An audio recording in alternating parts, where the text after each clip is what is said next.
Opinions expressed in this episode are personal. They do not necessarily reflect the views of this streaming platform. Good day, everyone, and welcome to another edition of Let's Be Diverse. I am your host, Andrew Stout. This episode is dedicated to all my loved ones who have supported me through this journey. Compartmentalization is a defense mechanism used by people to avoid dissonance and anxiety in everyday life, including work, home, school, and relationships.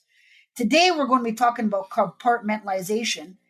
My guest today, which I'm actually thrilled about, her name is Amanda Shrew. Amanda is the owner and lead marketing strategist at The Marketing Girl. She is a marketing nerd who gets a buzz by developing strategies and managing diverse projects. With nearly 15 years of marketing experience, Amanda brings her client marketing ideas to life to generate sky-high revenue streams and spark brand awareness for new businesses. Welcome to the show, Amanda. It is so great to have you on today as a guest. Hi, great to be here. Great to have you. How's everything in your world? What's going on? What's new? Can't complain. The sun's shining and it's beautiful and warm outside. And I was able to get out for a walk earlier, so can't complain there. Oh, no, absolutely not. You can't complain when you have the opportunity to get some fresh air. So that is good. Yes. That is good. Business is good. Things are good. Can't complain. Yeah, things are rolling along. Oh, so. Good. Glad to hear. Mm-hmm. Before we begin, I always have a fun question to ask my guests to get things going. Are you ready for yours? As ready as I'll ever be. So your question is, have you ever passed up on something that you now regret? No, I don't live my life with regrets. Simple answer, I don't regret things simply for the fact that if I said no to something, there was a reason I did. And chances are I said no because it didn't feel right or my gut didn't tell me. Something was saying it wasn't meant for me. And often when you say no to something, you're unknowingly saying yes to something else. So by saying no to that, I'm saying yes to something else that was meant for me. Okay, that's a great answer. I think a lot of people nowadays that I'm talking to think the same way. So that's great that you think that. There are some people that still regret some decisions, but it's great that it means that you've thought about your decision, you made it, and you never turned back. So that's great. That's awesome. No, life's too short for regrets. So yeah, absolutely. So why don't we start off this discussion with you telling us a little bit about you and your story? Well, I'm a mother of two, wife of one, business owner of The Marketing Girl. I've been running it. So I've had a very interesting, diverse experience. If you want to back up a bit further, I went to university in Regina and Saskatoon. And my husband, then we moved to Calgary. And while in my corporate roles, I gained a lot of interesting experience, met a lot of amazing people, but then had the opportunity to start my business. And that also coincided with us buying the house, getting married, having the children. And my business has always worked alongside my family life. And as we have had the kids and moved and grew our family in various ways, I've learned that you have to have separation between personal and work life. There are places that bleed over together, but there has to be some sort of separation or else it's hard to prioritize anything in either of them. And you feel like you're running around like a chicken with your head cut off. I agree with you. I think we have to. To me, it sounds like you're passionate about what you do. So it is a lot easier, I think, when you are passionate about what you're doing. There are a lot of people out there right now that are not passionate. So I think that's probably where their struggles are. So it sounds like you are passionate about your family life and what you do and everything about your life. You're passionate about it. So that's great. You got to have passion. Otherwise, what's the point of doing what you're doing? Whether it's, I don't know, being a garbage person who is cleaning the streets, or someone who is president of a country, or someone who is an admin assistant or CEO. It doesn't matter. You got to be passionate about what you're doing. Because at the end of the day, if you're spending 40 hours a week doing something, you're wasting your time and your short period of time on earth if you're doing things you don't want to be doing. Yep. I totally agree with you on that one for sure. So what is compartmentalization and why is it so important? Your definition of compartmentalization was a bit different than the way I've done it. The way I see compartmentalization, I see it as just a bunch of boxes. And Okay. in my world, everything has a box, and everything I do has a box I put it in.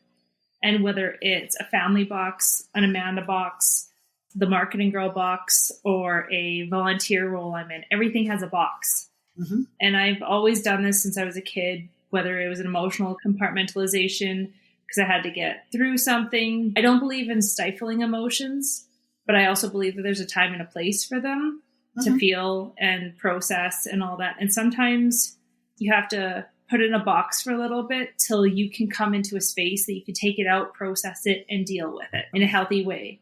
However, it has to have a time period on it because you can't just leave it in the box and forget about it. You've always felt that way? Is it something that you've dealt with or ways that you've dealt with it? Yeah, it's funny because I was thinking when in preparation of this, I was thinking about how long I've been compartmentalizing things. And I can definitely say I compartmentalize things from my business, professional life to my home and personal family life.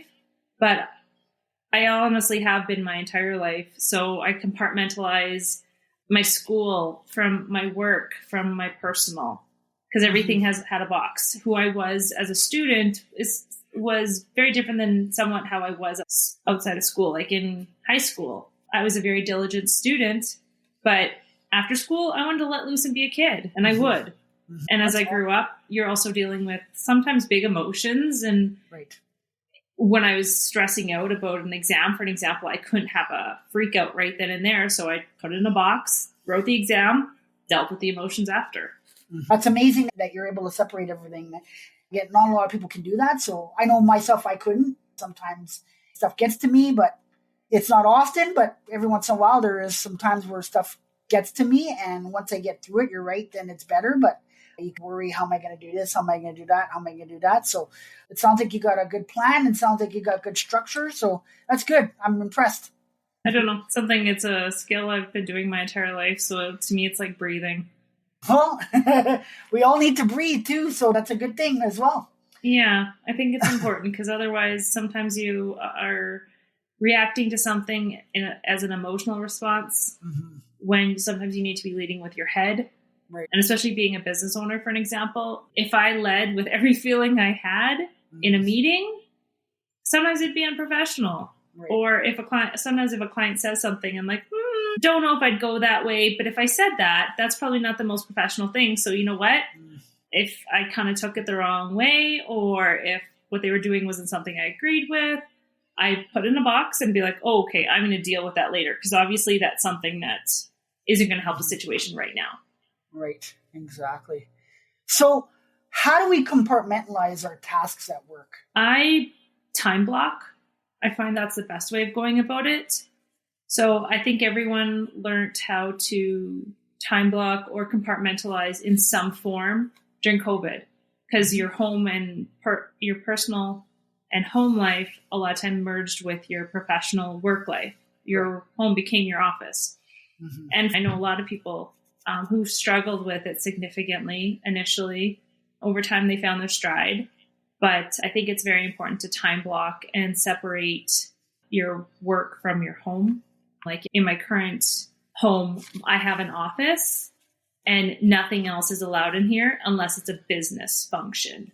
Right. But even if you can find a corner, a desk, a tabletop, something that is dedicated to your work, compartmentalize that. That is your workspace. When you enter that space, you're in work mode. And the minute you exit that space, you're in home mode. There has to be some distinction between the two.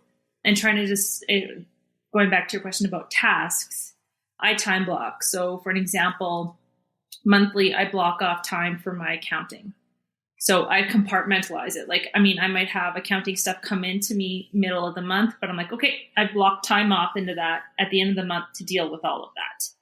And then I put it into that figurative box. Right. That makes total sense.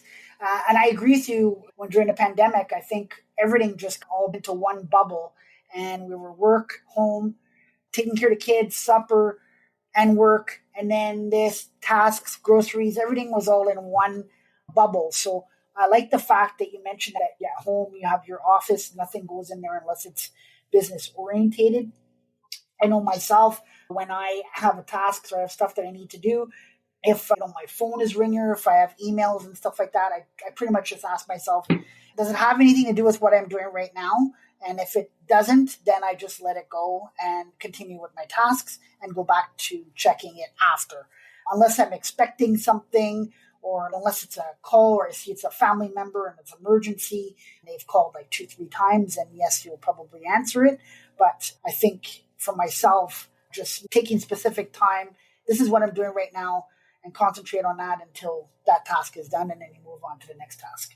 I would agree with that. I do think one function I don't know if a lot of people understand or know that they have on their phone is DND.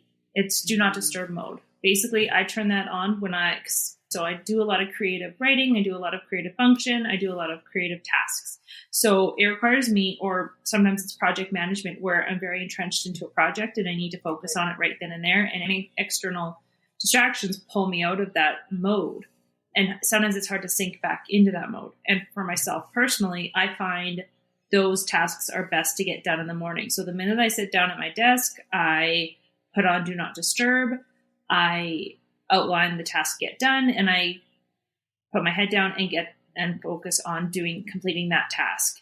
It's also called a focus bubble is another word some people have used. For example, if the task I know will take me an hour and a half to do, I put a timer on, I put my Do Not Disturb on, and I focus on that exact task for an hour and a half. And then I give myself a break, because those focus bubbles or time blocking can help give you that dedicated time to complete that specific task. And knowing yourself well enough to know when is the best time to get those certain tasks done first, right, is pretty important and good awareness to have. Right. And I would imagine too, it helps you for timelines. So if you have something that is specific and you need to get it done by a certain time frame, that helps you out as well, I would imagine.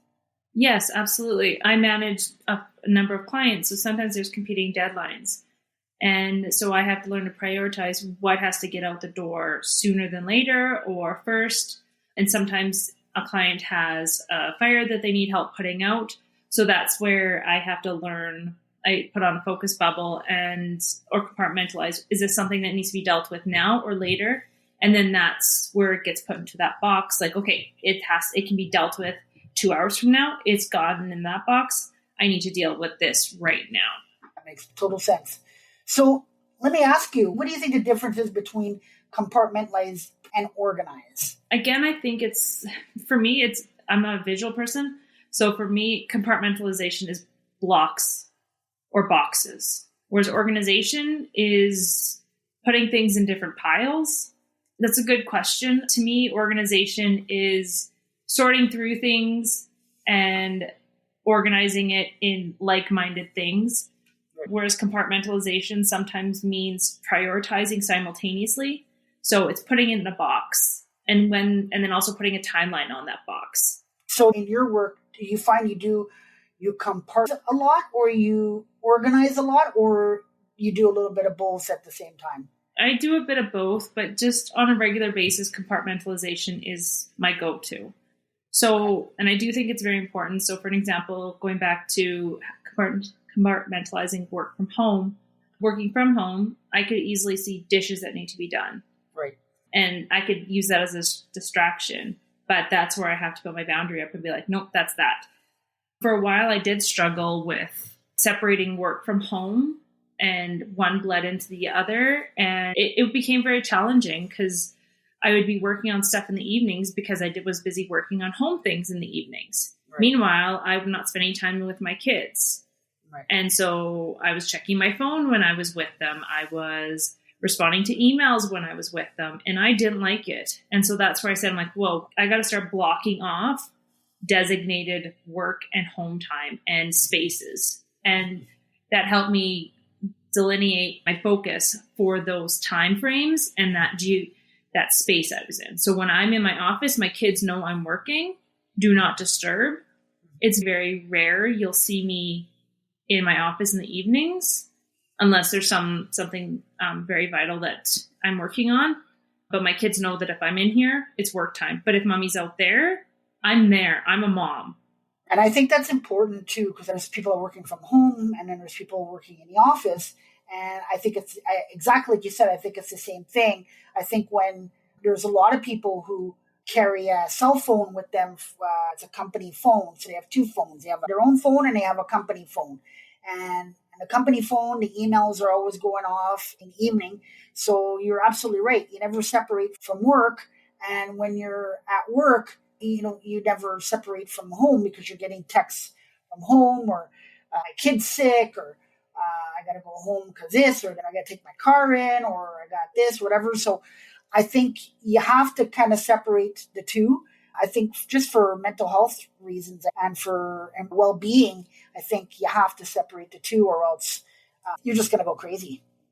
Well, and I was at that point. There was a point where I was answering my phone and taking client calls and checking my phone in the evenings when I am with my kids. Mm-hmm. And then I'd be getting upset with them because they would be pestering me while I'm on an important business call. And then it dawned on me, I'm like, wait, this is my family time. This should be my family time. Right. Why am I on a call? Right. Especially when, as a business, one of my big values is family first. Right. And I wasn't putting my own family first. And so that was a bit of a wake-up call. And so that's where I just said, okay, my phone is personal and business. So that's where I can't really separate the two. So it always has to be a barrier that I put up, a boundary that I put up and I respect. Right. And enforce that when it is the evening. Actually, most of the time, I even put my phone on the counter, kind of in the corner, and I don't even look at it. It'll ring, but I look and see who it is. If it's personal, I answer it. But if it's work, depending on the situation, I try to let it be. And most of my clients, actually almost all my clients, are very respectful of my family time. There are ways of getting a hold of me in emergency type situations, but it's marketing and I'm not a doctor where things live and die by my choices. Right. I have a couple of friends of mine who just started businesses, and what you're saying reminds me of them because they were finding the same thing. They felt like they needed to spend time with their family, but they felt because they were starting their business, they felt like they had to answer the phone because they're just building their business. And they felt like if they didn't answer it, they were always worried that the person would be like, oh, well, they're not answering, so I'm going to go elsewhere because I need this answered right away. So I'm going to go elsewhere. I don't think it's the case. I think what you do, and there's a lot of people like yourself that I speak to, and they do separate. They work from X time to X time, maybe a little bit later, but around supper time. And it's spending time with their significant other and spending time with their kids. You need to have that breakaway or else you're going to be in work mode like 24/7, and that's not good. Well, and that was the issue that I was bumping up against was my mind was constantly going. And I mean, as an entrepreneur, your mind will always be going. It really is on 24/7, but not in a negative kind of way, not in a, oh, darn, I got to do that task. I got to do that task. It's more of a, when I'm with my family, sometimes I'm an entrepreneur, but more of in a creative way. I find a lot of my blog posts, ideas come when I'm with my kids. Like I have blog posts on 5 things I learned from my toddler, networking tips that my kids taught me, things like that. But that, for me, that's okay because my brain functions as an entrepreneur, as a business owner. That's how it functions. And I can't break that just because I'm in mom mode. Right. But at the same time, for my own mental sanity, I had to separate the two because I was getting upset with my kids when I'm answering calls in the evening, or getting upset at myself for not respecting my own boundaries. I'm like, wait a minute, like I need that space. I need that time. I want a good relationship with my kids. I want a good relationship with my spouse, with my husband. So creating that time was very important to me, and even carving out time for myself and holding true to that, where I don't do business. Some people get up first thing in the morning and they work on their business especially in the early stages of it. That's my time for myself before my kids get out of bed, before my house gets rolling. Again, it's compartmentalizing. Oh, for sure. Yeah, you have to have your time for sure. Or else, like I said, you're going to go batty because you need to have that time to go for. You mentioned before we started talking, you went for a walk. I try to do that too. Go out for a walk at lunchtime. I try to get out, even if it's half hour. Just get out, get some fresh air, clear the mind. I think it's important stepping away. If you're sitting at a desk for like 8 hours, 9 hours, 10 hours, and you're not getting away, you're not breaking away, it's not good. So you do need to have that rest of brain and that. So, well, I do have a friend that specializes in neuroplasticity and I've learned a lot from them, just how the brain works. And I've realized when I first started my business, I was going 24/7. Sometimes I would be sitting at my desk for 8 hours and not even realize 8 hours had gone by. But I was younger then and didn't have the life or family priorities like I do now. But as you kind of add a husband and friends and more priorities to that list, it becomes clear that there has to be separation, and each thing has its box and its time. And as long as you don't forget about boxes, as a mom, sometimes I do, and even as a spouse, I do forget about myself. So sometimes my box gets shoved under the bed and I pay for it. Like the summer was fantastic, but I wasn't doing my workouts. I wasn't doing time for myself as much because we had a lot on the go. We had holidays, we had time with friends, we had work projects, etc. So my scheduled workout times, my scheduled meditations, etc., kind of took a back seat, and it did take a bit of a toll. And then I'm like, at the end of summer, I'm like, oh, I got to start focusing on myself. And once I did, I found everything kind of fell into place. Like these last 2 weeks, I've been keeping up on my regular routines and stuff. And it goes back to the idea of putting your mask on first before you help other people. In order to help others, you need to be in your best headspace. Absolutely. If you're not in a good space, you can't help anybody. So I totally agree with you on that. So if you could choose one word to describe yourself, what word would that be? Resilient. I love that. I love that word for you. From just meeting you and our conversation today, perfect word for you. I agree with you 100% on that one. Any final thoughts for today?